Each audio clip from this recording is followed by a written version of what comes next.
Electrocast.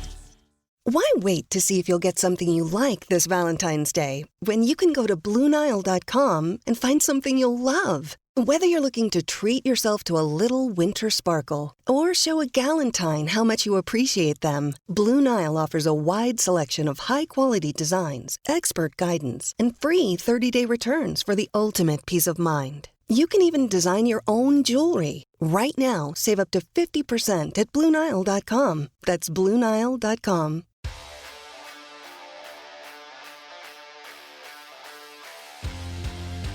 Welcome into the MTP Power Ranking Show, previewing the Week 13 Power Rankings of the NFL season. I am not DK Sizzle, Dave Clark, and he is not the real BK Bob Kelly. This is Mike Marcangelo, joined by my guy, Hollywood Rayshawn Buchanan. We're filling in for the two stalwart, the two workhorses. They deserved a week off, and we're going to handle the MTP Power Rankings, Ray. So I think the disclaimer here for everyone out there is don't shoot the messenger. We are just relaying the real BK Bob Kelly's rankings to you. Right. But before we get into it, into the actual Power Rankings, Ray, I think, is this your first Power Ranking show this year? No, I think I did one with Bobby a few weeks ago. Okay. We did one, I think, on a Friday night. He was just like, he's like, I need to do a show, man. I was like, I got you. It was like 11 o'clock at night. I got you. Well, let me be the first to welcome you to a show that's not mine. But that we co-sponsor. It's great to have you back. A couple of, there are a couple of contenders on this list that are not in the top 10. The Browns, the Colts, the Texans, the Falcons, the Packers, and the Bills. Yeah. Out of those contenders, which are you most surprised about not being in the top 10, and which are you most surprised about being even listed as possible contenders? So the biggest name on there is Buffalo, right? Like, obviously, they've had a mini fall from grace, and then they're now standing at 6-6. So I'm sure their fan base thinks that the sky is falling up there in Orchard Park. So they have a lot of cause for concern up there, and a lot of talks of like, is the window closing? What's going to happen with Josh Allen? Is the relationship good with Stephon Diggs? So yeah, they have a lot of questions that they need to answer up there in Buffalo. So although they're a contender on paper right now because of where their record's at, they have some questions that need to be answered before they make a potential postseason run. But I mean, the Atlanta Falcons still being in it at this juncture is wild to me. Arthur Smith, has found a way to keep that team afloat. And once again, I don't think they're going to make any type of run, but the fact that they're still in contention in week 13 says a lot about what they have going on down there. I do think that they have some talent on that team, obviously, because you can't still be in it without talent. But Falcons by far the biggest surprise in my opinion on there. You may say otherwise, which is fine. Makes for good content. But yeah, they should be better for sure. They should be better, though, right? The Falcons. No, fuck Buffalo. We'll talk about them in a second. But the Falcons, with just all the talent that they have on offense, right? Bijan Robinson, you had Drake London, you got Kyle Pitts, you have a backup tight end, Jonnu Smith, who we're familiar with here in New England. That is actually a serviceable tight end, a pretty good offensive line. They just they don't have a quarterback. They have Desmond Ridder, who they started for the first 10 games or 11 games of the season or whatever the hell it was. Mm-hmm. And then they go back. Then they actually go and they start playing their guy, Taylor Heineke, that they paid probably too much for to steal him away from the Commanders. And they should be better. Like, we're sitting here at their 5-6, and you just that team should be 7-4, in my opinion. Yeah. And the only reason that I think Bobby has them listed as the contenders is the fact that they are undefeated in their division. They're 3-0 in the division. Yeah, so, the NFC South is always a high turnover division. With the exception of when Brady was in these last 2 years, but it was the Saints. But then sometimes it might be the Bucs that win. Sometimes it was Carolina that win. So that team, that division always flip flops. So it's not a shocker that the team was the quote unquote worst the year before, turns around and makes it or becomes the best in the division. So that's just been a staple of that division. So that's not a shocker there. They need to keep running the ball more. Obviously, everyone knows how I feel about Kyle Pitts because I am a Gators fan. So I want to see him become the guy that we saw in Florida and then some. Once again, the dude he could be Shannon Sharp 2.0 in the right system. Really good. Right. And I don't think that's far-fetched to say. That talent is there. And for whatever reason, it hasn't worked under Arthur Smith's tutelage. But I'm looking for him eventually to be elsewhere to showcase what he can do. Yeah, absolutely. And as far as Buffalo goes, I'll just leave it at this. After what happened in the AFC title game against Patrick Mahomes, or was that the end? Was that the divisional game a couple years back? It was one of the two. I think it was a divisional game. Yeah, I don't think Buffalo. It was either divisional or AFC. Yeah, no, Buffalo. Yeah, divisional. Yep. Yep. So the NFL changed the overtime rules to make sure that just because Josh Allen and that what happened in that 16 or 24-second game happened, and now Josh Allen is 0-6 in overtime since. Like right. he ain't clutch. I think that this is going to sound unfair, even though he believes the offense runs through him and he has to make every single play. What we've learned throughout his entire career so far is that in nut cutting time, he gets smaller. Yep. He can't do it. And there are others like Jalen Hurts that rise to the occasion. Patrick Mahomes that rise to Joe Burrow that rise to the occasion. Yep. Because we're guests, I don't think that we have the ability to cross people off the list, but I do have from an inside source to keep with the tradition going and to cut. Right. We can officially, as we are recording the show on Wednesday, November 29th, officially remove the Bengals from contention and from the power rankings. We're banishing them. Wow. That's from Bobby. I think the Joe Burrow I injury. get it though. It sucks, but I get it. Yeah. Yeah, I think the Joe Burrow injury in and of itself did it, and then you saw the ramifications of that injury when they go out and they lose a stinker to the Steelers 16-10 last week. Their offense is putrid without Joe, and I just that division is also too good for that team to win it. But let's get into the power rankings, and I think one of the things that DK and the real PK Bob Kelly did last week is they started talking a little bit about the rankings and then how they would fare. What's their path to a Super Bowl, their path to a championship, right? So at number 10, Bob Kelly has the Denver Broncos, the what once was a 1-5 team has now run off 5 wins in a row. They sit there at 6-5 and the number 10 spot. So are you surprised that we're in week 13 of this NFL season and we're talking about the Broncos as a top 10 team? Yeah. I mean, listen, we were making jokes galore when, they gave up 70 to the Miami Dolphins earlier in the season. And, rightfully so, I was getting clowned for my let Russ cook takes because I was very high on the move last year when the trade happened in the offseason. And obviously, he was on himself all year and, things that kind of, they had fell all the way off the face of the earth last season. But, and it looked like the same thing was happening this year. And then all of a sudden, they get the win against Kansas City, get the win in Buffalo on the field goal. Should be told, they got screwed in that Washington game earlier this year. That was a PI that should have been called. So, they're really, they could be 7-4 too. You know what I'm saying? Like that, even with that performance. So it just goes to show that maybe Sean Payton is not as washed up as people think he was as a coach. And Russ maybe isn't as washed up as people said he was either. And once again, people can say, oh, the schedule softened up or whatever it may be. Once again, people got the Chiefs potentially going back to the Super Bowl.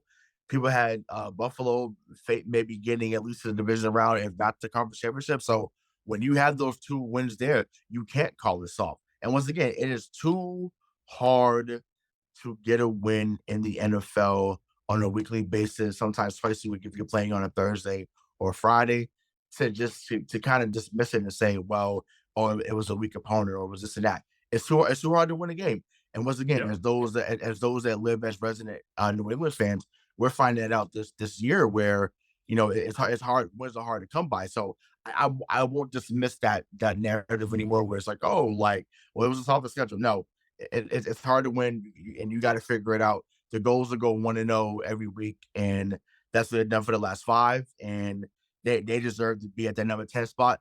You could argue that they could be at number 8, and we'll talk about what number 8 is shortly. But I feel like them and the number 8 team could swap just based off this week alone. Once again, not for the whole season, but just for where it's currently disrupted. Yeah, I wholeheartedly agree. I think my biggest point of contention with the power rankings this week would be in the 9 or 10 spot. We'll talk about 9, but with the Broncos, the run that they've been on the last 5 weeks, obviously 5-0. I think that we had this thought based on what we were hearing from Sean Payton and all the media pundits that they would be here before the season started. And then we Right. saw the first 6 weeks of the season. We're thinking, "Holy shit! Like, this is terrible." Right. Right. He forgot how to coach, and Russ ain't cooking. He is cooked. And what we've seen is that aside from that, that 70-point debacle with Miami, this Mhm. defense is good, and the Right. offense it's not complex, but it's efficient, Right. and Exactly. and Russ can lead it. So in thinking about talking about like the path to a championship, it's interesting because it brings us again, this week they're playing who I think should be on the power rankings list, the Houston Texans, who are also sitting there at 6-5. And I think they should be on the power rankings list only because no one in their right goddamn mind would have picked them to be in contention this far in. I also think that you and Bobby picked the AFC this past year in the prediction show, and you had the Mhm. Texans somewhere around 2 to 3 wins. Right. Correct. Yep. So, Yep. so as far as the Broncos go, um, what do you think that their path to an actual championship or to a deep playoff run is? Do they have it, or is this going to be something that if they make it, they're going to get blown out in the first round? Probably the latter. I don't think this is where they go on a deep run. I think obviously, I know people will say, well, that doesn't mean much if you're just getting there and then you end up losing. But once again, for you to go 1-5, once again, I remember a quarterback about 11 or 12 years ago that started 1-4, and then he comes in and starts, and, it becomes Tebow mania. They go 7-4 the rest of the way, win a playoff game against Pittsburgh and the first overtime rules back then in 2011. So maybe it's a similar path that way where they win a wild card game and then they lose in the division round. Honestly, I think from where they started, that would be a success, honestly. And I know, Denver has won 3 Super Bowls in their franchise history. So and they've been to maybe 6 or 7. So I get it, right? If you get there, they expect to win it. And or you get to the players you expect to win. I get that.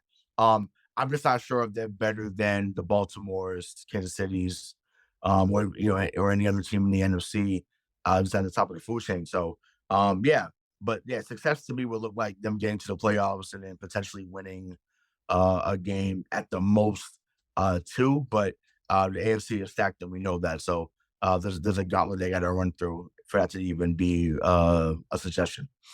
Yeah, it's hard to do this without spoiling the rest of the list, but just knowing what the Right. insider information that you have. Do you Mhm. see the Broncos with the ability to beat any of the teams above them on this list without naming them in the playoff game?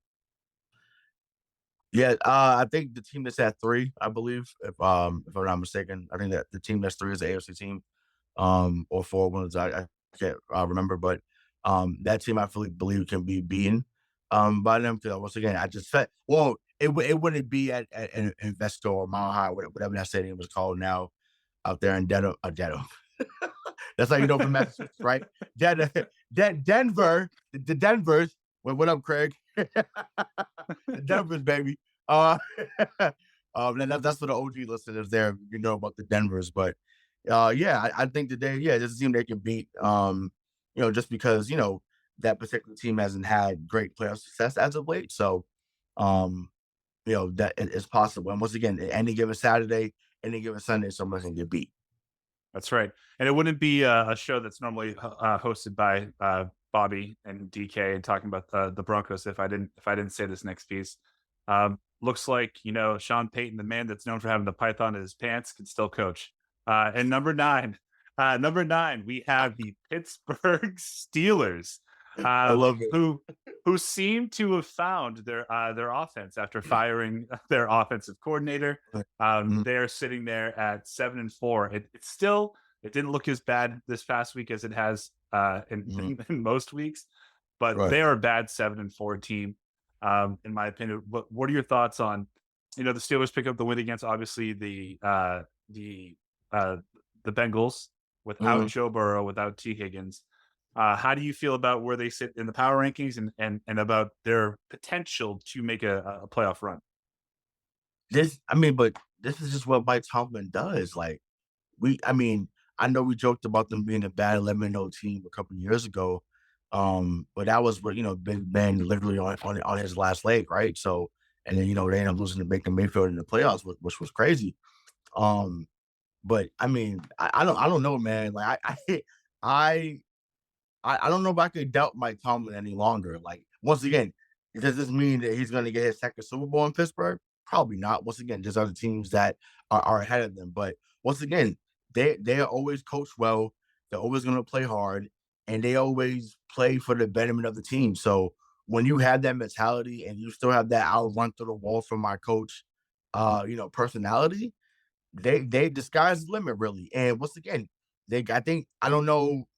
I seen something with Deontay Johnson. I don't know if he got in trouble, but I know I guess his effort wasn't there Sunday, so he had talked about that. So you got him back. You got Pickens. You got Najee Harris. So like they have pieces there. Once again, Kenny Pickett is not setting the world on fire as of now. But Pittsburgh has always had a identity of we're gonna run the ball down your throat and then we're gonna play great defense, right? So that's how they've gotten there. Because once again, the point differential, um, hasn't been great for them, obviously, which is why, they let go or relieve Matt Canada of his duties right before the holiday. So here's a turkey leg and here's your Walker papers at the same damn time. So that's a tough scene. But yeah, 7-4, man, and they continue to find ways. And once again, I can't doubt Mike Tomlin anymore. He Yeah, is a hell of a coach, hell of a leader, and they're going to be a tough out forever. They facing the makes me sick to say that being a Patriots fan, but we have to give credit where it's due. yeah. I mean, I think conventional wisdom would say that they're not going to beat anybody in a shootout. But then you Mhm. also have to argue that their defense is not going to allow a shootout to occur. Right. Like they will keep them in games. And now it's a matter of, do you think that this team can score anywhere between 17 and 24 points? And I think in the previous incarnation with their offensive coordinator, that was in doubt. Yeah. You could see it, with Johnson back. Uh, who knows what George Pickens is going to do the rest of the season? They got their tight end back. They have a dual threat at running back. Najee Harris. It looks like he's Mhm. actually reacting to having some competition now because he Right. went off. He went off against the Bengals. So listen, I think I'm just going to say this as a true Patriot fan. For everyone that used to say like Bill Belichick is here and Mike Tomlin is here, you're wrong. Belichick doesn't have winning seasons without a great quarterback, and Mike Tomlin's never had a losing season. Right. So Right. like Yeah. that's just Right. Exactly. scoreboard. Right. Yeah. Yeah. Exactly. And once again, it pains me. And once again, I made comments early in the year, and I still stand by that. That when it has mattered most, they have not beat us. But congratulations, I have a spoiler alert for you. When we face them in a couple of weeks, Kenny Pickett will look like Terry Bradshaw, and Cam Hayward is going to look like me, Joe Green, and LC Greenwood, and it's going to be a problem. So Yeah. I'm already giving. So DK, Bobby, you're welcome. We already gave you a prediction for a couple of weeks. They say they're going to be higher on the power ranking because they're going to beat us 49-17. And Like, and what a, also what a joke. they're playing the Cardinals this week. It's not an Oh easy yeah, of an as out as it was before Kyler came right. back, but they shouldn't be losing to that team. No. Um, Number 8, I think this one is a little surprising for me, just because of where they are. They Mhm. definitely should be on this list, Yep. but I think that they should be a little bit higher. Is the Lions of Detroit, the team that I picked to win the NFC back in 2020? So I was, like I said, Yeah. I was definitely real early. Nostradamus, some would say. It feels like they should be a bit higher on this list, right? Right? So not once again, we're going by the week. So if we're so for this week because they lost to Green Bay, right? They to me they should flip flop for where Denver was. I feel like Denver should be at 8, Detroit should be at Okay. 10. Just for once again, we're going by week. We're not saying what team is better. We know Detroit has been better. I think before they lost, they were 8-2 for the first time since JFK was walking around with Marilyn Monroe. Um, and so so it was good. It was good to see that. So yeah, sorry, spoiler alert for those that didn't know that. Sorry. Uh go back, Google, AXGs, whatever can be your friend. Um, but yeah, Detroit's been awesome this year. The play of Jared Goff, the play of Amon-Ra, St. Brown, Jamar Gibbs seems to be, kicking it into high gear. David Montgomery has been an awesome combo back for them. So yeah, they have pieces there, especially Sam Laporta, their rookie tight end, has made them not miss TJ Hawkinson too much. So yeah, they've done a lot of good things, a lot of things right down there in Detroit, Michigan. So They're it's a long time coming for that fan base because they've had a lot of heartbreak more than most. And I think, I felt like Thursday, the lights got a little too bright, even though they always play on Thanksgiving. But once again, it was expected for them to win. It was expected to be not necessarily a blowout, but at least win by 10 points. And once again, you got to throw out when rivalry games happen, you have to throw that out. And that's what Green Bay came to play. They're still in contention as well. In the NFC, they're in the hunt. So yeah, I think that's what happened there. So yeah, I would flip them from 8 down to 10, but like I said, nevertheless, they're still having a great season. yeah, I mean, listen, Jordan Love picked the right time to have the best game of his career. Right, And to right. throw, a career high 3 touchdowns. I mean, they jumped out to that early big lead, and you were like, "Okay, well, Detroit's gonna come back, right? They're gonna come back." And they Mhm, didn't.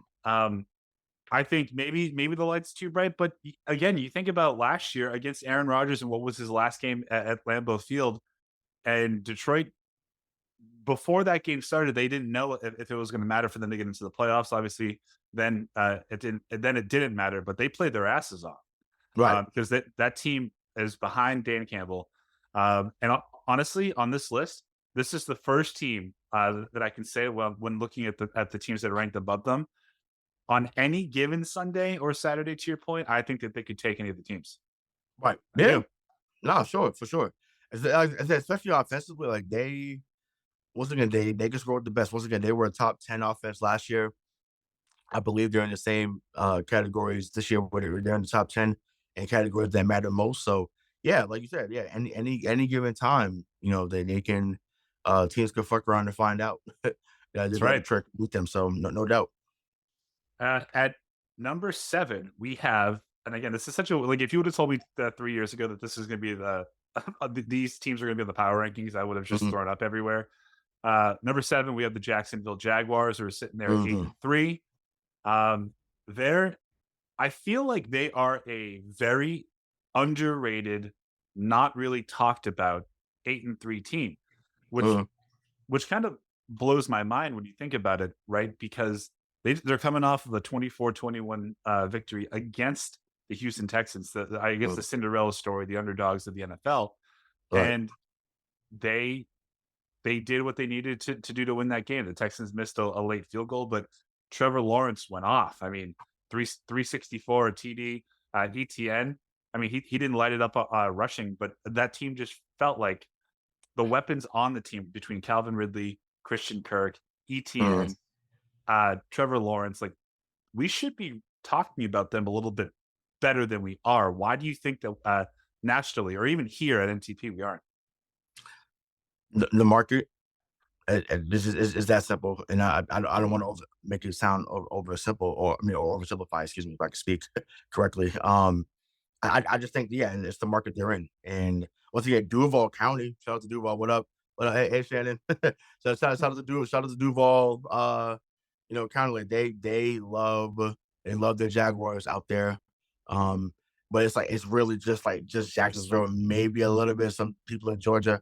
But they don't have a strong fan base. Once again, most of their fans are over in London because Tony Khan was taking them over to, to London. So that's part of it. And then, I just think that they've had some teams like this before, but they haven't really been this good or maybe somewhat dominant since we were, children. So for those that don't remember the Jaguars when they came out in the mid-90s, you had this guy, Mark Bunnell. You had a guy from the University of Florida, my guy, Fred Taylor, Keenan McCardell, Jimmy Smith, Tony Baselli was leading that offensive line. Brad Meester later on with Byron Leftwich. So they've had some people come through there, but this new iteration of Jacksonville, T. Lawrence has been awesome, like you said.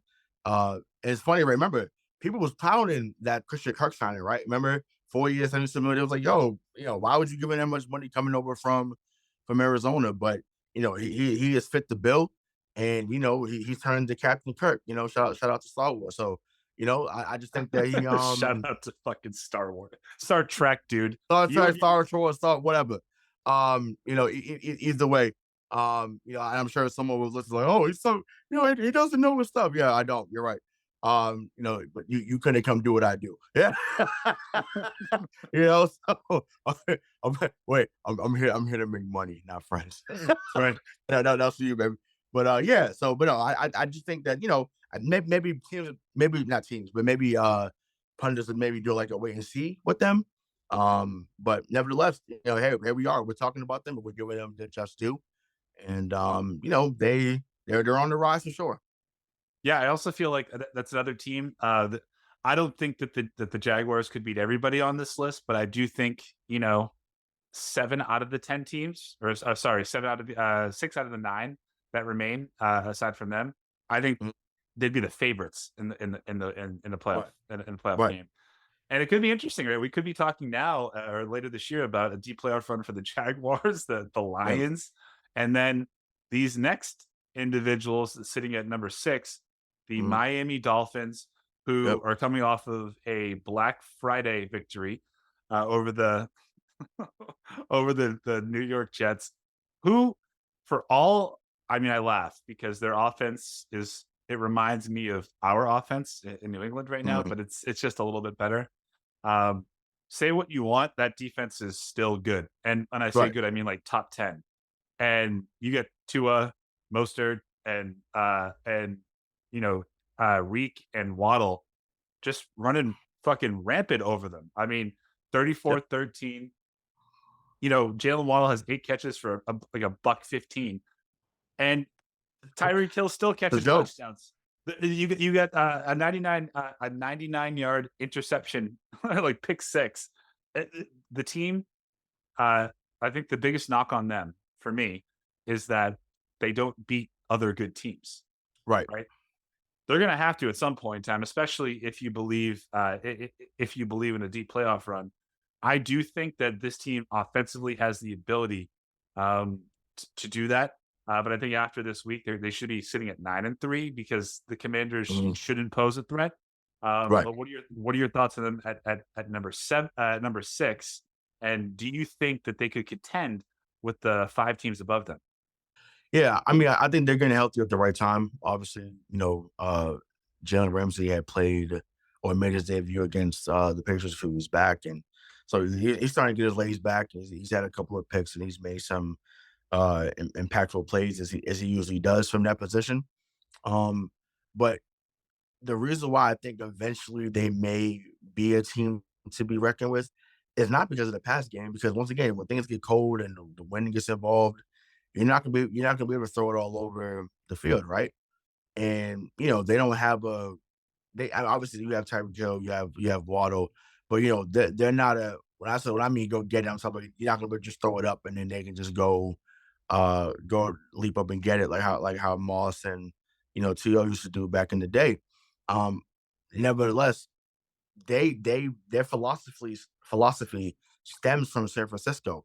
They want to run the ball to set up the pass. So as long as Mostert, Achane, eventually comes back from his injury, Jeff Wilson, who was there who they got for San Francisco last season, as long as they use that trio effectively, They'll be able to control time of possession, and then now it's about making stops. Now, the Jaylen Phillips injury, that's a big loss.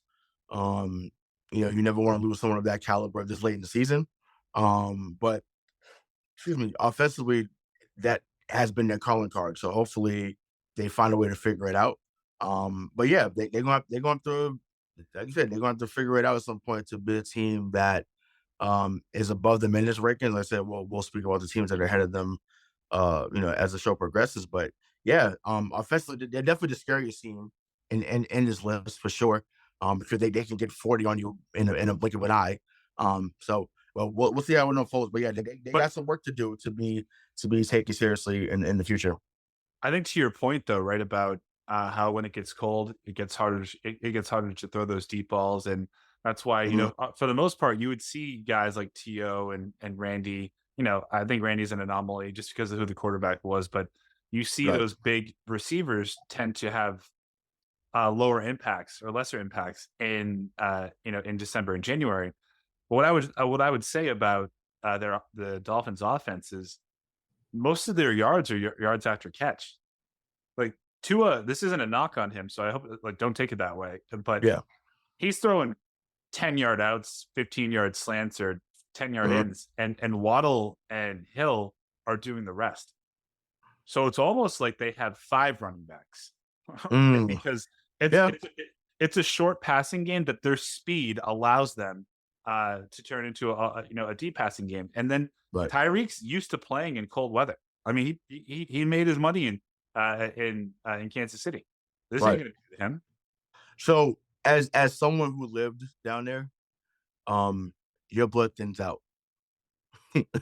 So Yeah, they need home field advantage, and they're not gonna get it because they're not gonna be the 1 seed, most likely. So, um, it's different playing at Hard Rock, was a very nice stadium, very nice area. You got the Sonic over there, you got Cigar Lounge. Like it's very beautiful, very beautiful. It's hard coming from university that you're going to play, and I don't know, like maybe coming to play in Gillette if that was the case. So you're playing in another cold area or area stadium. So it's hard, but luckily most of the teams that play in cold weather aren't doing that great this year. So right. they they I mean, may they may be if all it right. if the season were to end today, right? I mean, I think the Dolphins would be hosting one of the AFC North teams or the Bills, right? Mhm. Like like, they'll have one home game for sure. Right. Right. Yeah, for Uh, sure, for sure. and your blood gets thick if you're in the cold weather, then you go down and you're sweating your balls off and in 90-degree Yeah. weather and 100% humidity. The same Yep. thing applies. Um, let's spend a little time on number 5. Sir. Bobby's Dallas Cowboys. Um, the Dallas Cowboys are also 8-3. I would say that they are the most talked about 8-3 team, not just here, but also Mhm. nationally, because it feels like everyone's waiting for the bottom to fall out Yep. and for Dak to make that next big mistake. What I'll say is that so far he he's heard the criticism and he's gotten better, right? I Yep. mean, 45 points on the Commanders. Now the Commanders ain't shit. Like they beat us, but like we know, like in the grand scheme of things, Right. for the upper echelon NFL teams, they're nothing. But Dak throws for 331 and 4 touchdowns. I mean, he looked great, Yeah. absolutely great this game. Um, but again, like convince me, they haven't beaten anybody with a winning record. Like, why should we believe in them? So I mean, yeah, I mean that's a valid point, but I would say it looks like right now that Dak Prescott has turned the corner. Like, and once again, regardless of opponent, there was times when he didn't play well against the same opponent. So if we're gonna get on him from when he didn't play well against the opponents, I got to give him credit for actually taking care of business and looking great while taking care of business, right? Because he could have came up there with 17 to 22, 175, a touchdown. You'd have been like, okay, still same old Dak, game manager, but to come up there and put up gaudy stat numbers, and once again, and blow these teams out the water, like they've put up 40 the last 4 weeks, like 40 plus. on their opponents last 4 weeks. So yes, has the caliber of opponent been subpar? Sure. And once again, but it goes back to what we talked about at the beginning about, it is hard to get a win in the NFL. It's hard. So at any given time, any given Sunday, like Saturday, Tuesday, Monday, whatever, a team could beat your ass. Plain and simple. And Dallas said, nope. When y'all come into AT&T Stadium, when y'all come into Jerry World, you're leaving with a souvenir cup and an ass whooping. And that's what's been happening. In their last 5 games. Mm-hmm. In their last 5 games, they have put up 40 points 3 times. Crazy. And the other was obviously 33-10. But they lost against the Eagles. But like if you just look at ever since that Eagles loss against the Giants, 49-17, Panthers 33-10, Commanders 45-10. So like I am the biggest asshole to Bobby when it comes to the Cowboys. But if we're just, I can say this because he's not here, and I won't have to hear his response. This is probably the best Cowboys team that we have seen in quite a long time. Because even when they went, what was it, 14-2 a couple years ago? Yep. Their defense wasn't good. That was all offense. This team, this team scored 70 points in the first 2 weeks, and the majority of that was on defense. Yep. So they're going to be a real tough out. Yeah, real tough out. Listen, Deron Bland has been sensational from the safety position. Congrats on him on getting that record on Thursday as well. For most INTs returned. I could have sworn Ryder Woodson or somebody else at Rodney Lott had that, but and maybe he did have the record. He ended up breaking it. So shout out to him. But yeah, eventually they will miss Trey Diggs. Eventually, it just may not show up until the playoff time. Once again, there's teams on this list that they're going to have to see. And once again, if they run the ball well, it's a different story. I still would, even though we've been praising Dak, I still wouldn't want to put it solely on his shoulders to win the game. But at some point, your quarterback has to be the reason why you win. And he hasn't been. He wasn't always the reason why they lost, but he has to steal your line. He has always been the reason why they've won. So right now he's in that mode, but it has to be seen come January. And their path to the playoffs and the path to a championship. They this week it's their biggest test in a while. Thursday Night Football, for those listening, that's happening tonight. If you're listening on a Thursday, you're listening on Friday, it already happened, so it doesn't matter what we say. But they're playing the Seattle Seahawks. The game's at home, so that's fine. But the Seahawks are 6-5. We know that they're very well coached. We know that they are their offense could put up points, and this is a good test. This is a week where you say, you know what, for all those people out there that say we can't beat a team with a winning record, fuck off, because we're about to. Right. Do you have faith that they will make a deep playoff run? Well, Seattle or Dallas? Dallas. It's possible. Once again, it depends on where. Like, if they end up being like the 3 or 4 seed, then potentially. Obviously, everyone's gunning for the 1 seed because that's the only seed that gets the bye week. But football is always matchups, and styles make fights. And once again, I think if they give the ball to Tony Pollard heavily, whether it's catching out the backfield or running, they have a shot. And they're at a point now the run has to start the pass. I would not put it in Dak's hands 50, 60 times. You have to have balance. So if Dak's going to throw about 35 times, Tony Pollard needs 25 attempts. And if they do that, then they essentially can get to at least to the NFC Championship game for the first time, since Bill Clinton was in office. Let me just pose you this question, because if the season were to end today, the Cowboys the Cowboys' first playoff game would be in Santa Clara against the 49ers. So at some point you got to set a beast, right? At some point it's gonna happen, right? Last 2 times, obviously they've come in there and they beat you, right? At some point you got to say to beat a man, you got to beat the man. That's right. And it's long overdue. once again, I get it. Larry Allen, Troy Aikman, Emmitt Smith, Michael Irvin, Nate Newton, them boys ain't walking through the door. I get it. I get it. But Michael Parsons is there. Lane Vander Esch is there.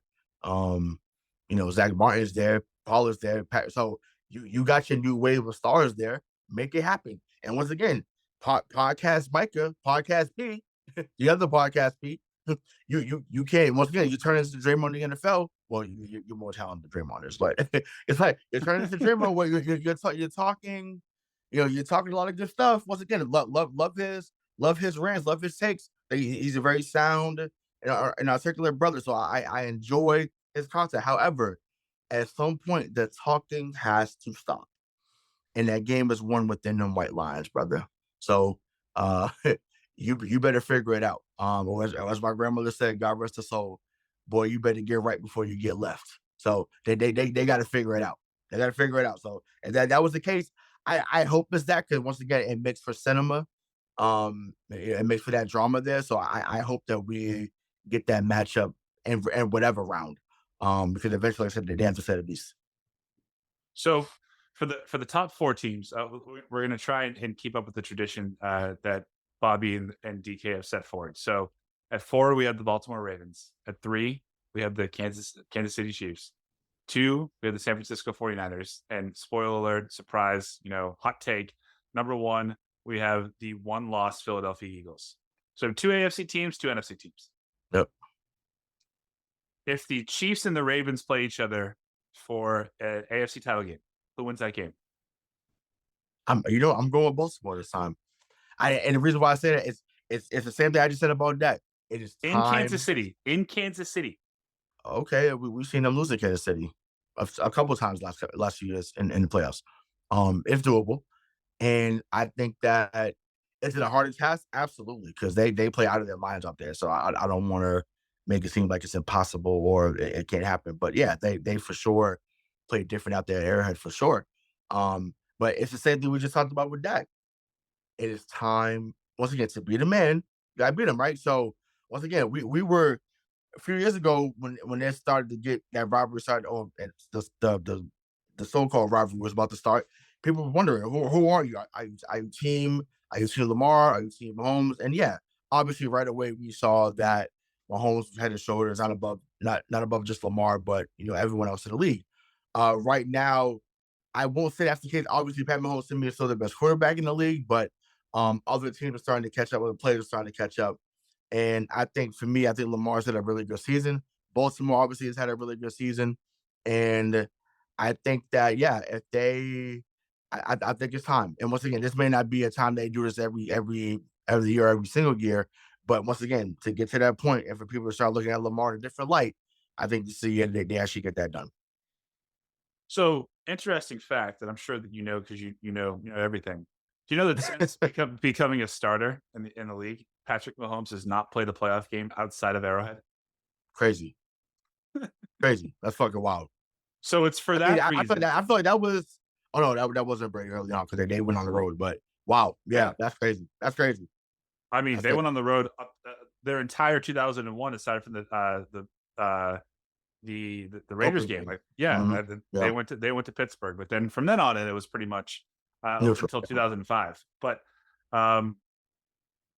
Patrick Mahomes at Arrowhead, unless you are Joe Burrow, what we've seen, or Tom Brady, yeah. or Tom Brady, it doesn't. It doesn't work. But I do think that this is the best that we've ever seen Lamar play. And we talked about it a couple weeks ago, but it's worth mentioning again. We always knew he could throw. We always knew he could run, right? The thing about it is that could he hit guys when they needed to be hit and not just run around the pocket for 10 seconds and then obviously like it's blown coverage. The decisiveness for which he's throwing this year, like he's telling the entire league, like this is what I'm going to be, and like you should fear him. But this is Patrick Mahomes AFC until we say it isn't, until he says it isn't, and Burrow's he's on the mend. He's on the. Yeah, that's fair. But remember, we used to feel the same way about Tom. We were right. We were right, but Manning got in there a couple of times. Flacco beat him a couple of times. Eli Manning got control. Well, we talking about the AFC, but it's like teams within the AFC got them a couple of times. It wasn't often, but it got them. So any given moment, it could happen. So I wouldn't be shocked if this was the year that it happened. And for those that haven't listened to us from the beginning, first we say thank you, but second, that is high praise for Mr. Marcangelo to talk about Lamar Jackson, because him, if y'all don't know, if he likes to get Bobby fired up, but I'm number two. I'm right behind it. He loves to get me fired up and say certain things, whether he means it or not. And we have gone back and forth plenty of times about. Was I wrong? Was I wrong? Was you wrong about Lamar? I mean, he was already MVP. It's not like he was a scrub. And that's what used to piss me off. It was like, we were talking like this man was a scrub, and I'm like, whoa, like, yeah, should he have won the playoffs? Absolutely. I was not disputing that. But I was like, this man could play this game. Like, he could play quarterback. He's not just some running back who throws it every now and then running the Wildcat. This man was a former MVP. Respect this man.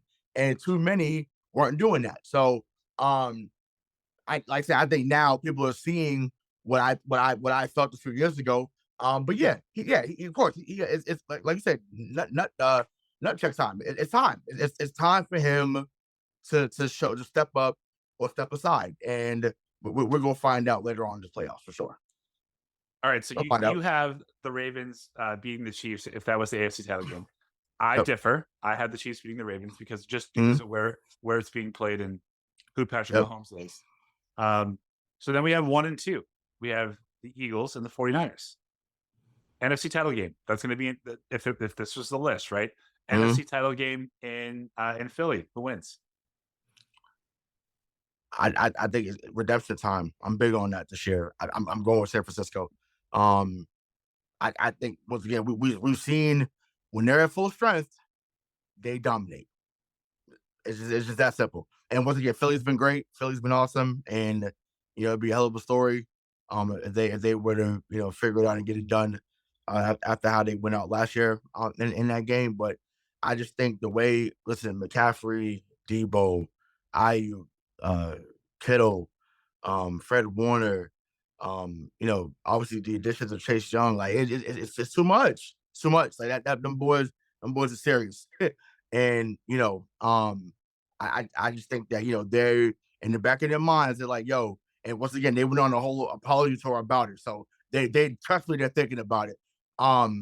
They want Philadelphia, and they shouldn't want them, because they say, well, hell, if we were healthy, we would have been there against Kansas City last year, not y'all. So I'm all in on that, and I think that San Francisco would win in that championship game. Whether it's at I was about to say Candlestick, showing my age.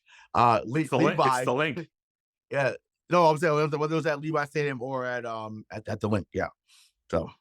All right, so then you have the Ravens against the 49ers in the Super Bowl. Who wins that game? San Francisco. Yeah, okay. San Francisco. And then Purdy gets pushed into that echelon they were already trying to push him into the last season. Yeah, I think San Francisco wins it. Yep. So here's why I'm going to disagree with you again on your pick for the NFC, not just for content purposes, but for I actually believe this. The Eagles are 11-1, right? Is that 10-1 right now? Yeah, 10-1. Let's hear for your foreshadow. Soon to be 11-1. Jaylen Hurts, his completion percentage and his quarterback rating goes up in games where the Eagles are trailing in the second half. He gets better. Brock Purdy's goes down. Now that everyone always says like you can make stats into whatever you want, but that shows something that when the moment doesn't get too big for Jaylen Hurts. And I think that we could see a game where the Eagles, it's the Eagles Niners, and the Niners are up 14 points or 10 points going into midway through the third quarter, and then Philly starts cooking, because that I think the addition of Swift for that Philly offense is a game changer for the same reason that I think Hmm. that Chase Young's addition to the 49ers defense is a game changer, Right. right? Hmm. He is Exactly. someone that they did not have last year that has fully adopted their offense and is a game changer. Not to mention, uh, uh, of course I forgot. Help me out here. Number six. Oh, Devontae Smith, Yeah, not to mention Devontae Smith and and Brown. AJ I Brown. mean, Mhm. that team, those weapons. And by the way, Dallas Goedert's going to come back. He's going to Yeah. be back in a week or two, so they're getting healthier too at the Right. right time. But for me, it's not just the stats; it's when those stats occur. Right. Mark Purdy is a good story, and I think that I think he's going to be a good quarterback in this league for a very long time. I do think that you have seen um, that he's elevated because of his team. That's not his fault. I don't think he elevates his team. Mm. I think Jalen Hurts does. Got you. Okay. No, I mean that's valid. I mean, I think that what we saw from Hurts in the Super Bowl game was incredible. Um, if he faces anybody other than 15, he's a world champion today. And Mhm. once again, that's not a prediction. That's a spoiler. So I'm totally with you on that. But I just think that when you and once again, people know how I feel about our running backs. I felt like in my much thinner days, that's the position I wanted to play. I've always loved that position. I just feel like, to make someone dance like Barry Sanders or like the LaShawn McCoys of the world, like that was always something I wanted to do. But then I became a lineman. Uh, but I just think to me, McCaffrey he's so dominant. He's so good. He's so good. He's so good. And then they have the best left tackle since Orlando Brown and Trent Williams. He's so good as well. And yeah, and once again, they have an elite play caller in Kyle Shanahan. And I just think to me, um, it's sometimes they've been through their lumps the last few years, right? Yeah. They lose to Kansas City a few years ago.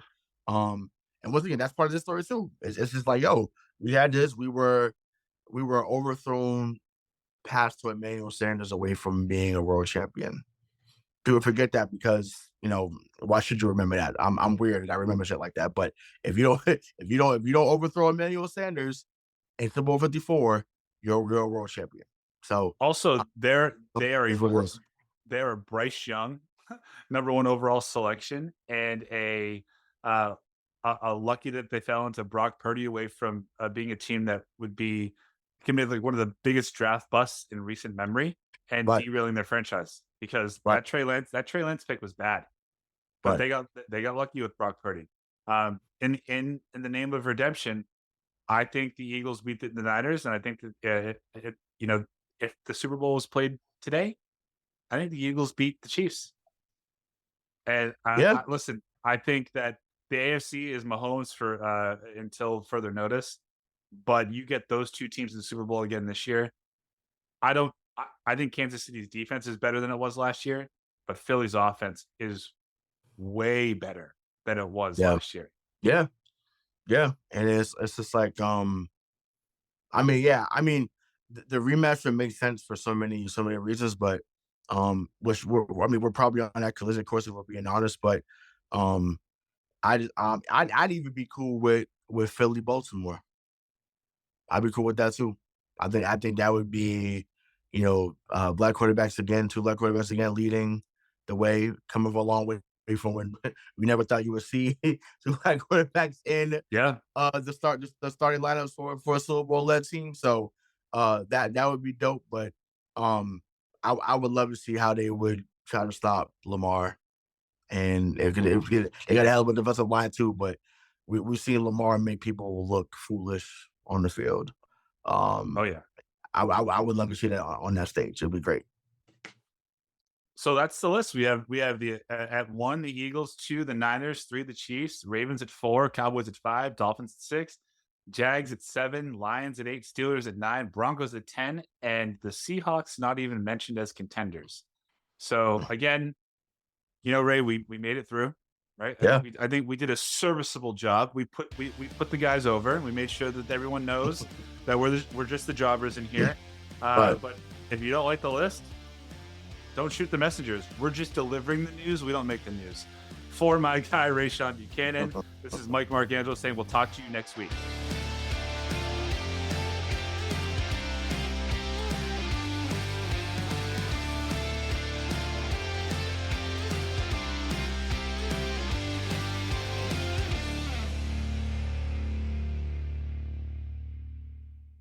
Miles, are you ready to record our promo for Season 2 of the Wanna Bet podcast? David, have you ever seen a grown man naked? Miles, we're not here to quote lines from Airplane. We're here to tell people that Season 2 starts August 18th.